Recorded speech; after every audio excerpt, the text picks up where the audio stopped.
يا أيها الناس اعبدوا ربكم الذي خلقكم والذين من قبلكم لعلكم تتقون الذي جعل لكم الأرض فراشا والسماء بناء وأنزل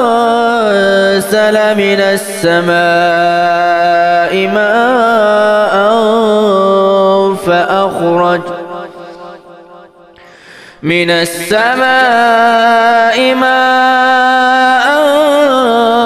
فأخرج به من الثمرات رزقا لكم فلا تجعلوا لله أندادا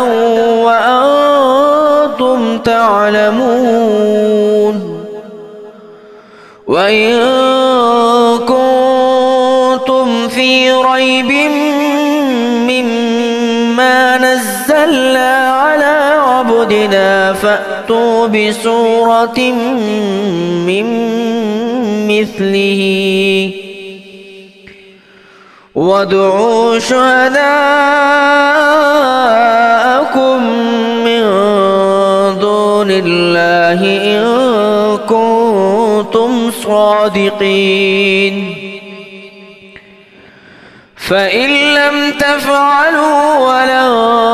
تفعلوا فاتقوا النار التي وقودها الناس والحجارة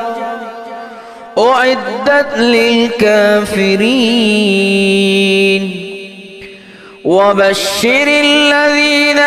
آمنوا وعملوا الصالحات أن لهم جنات تجري من تحتها الأنهار كلما رزقوا منها من ثمرة رزقا قالوا هذا الذي رزقنا من قبل وأتوا به متشابها ولهم فيها أزواج مطهرة وهم فيها خالدون إن الله لا يستحيي أن يضرب مثلا ما بعوضة فما فوقها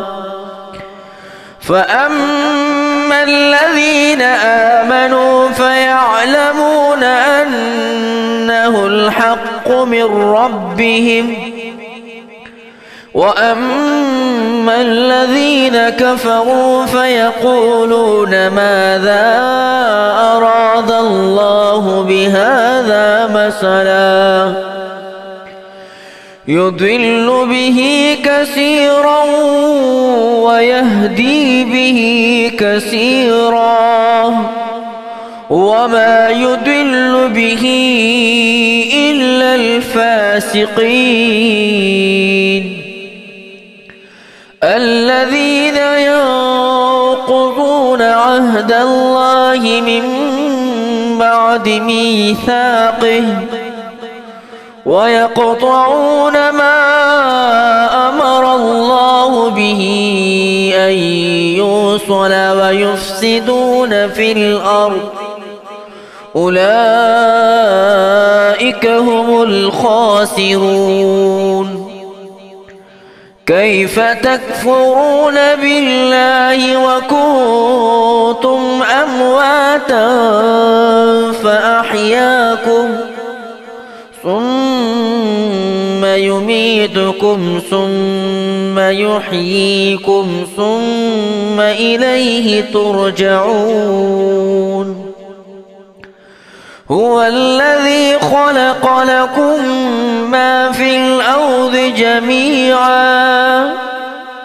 ثم استوى إلى السماء فسواهن 7 سماوات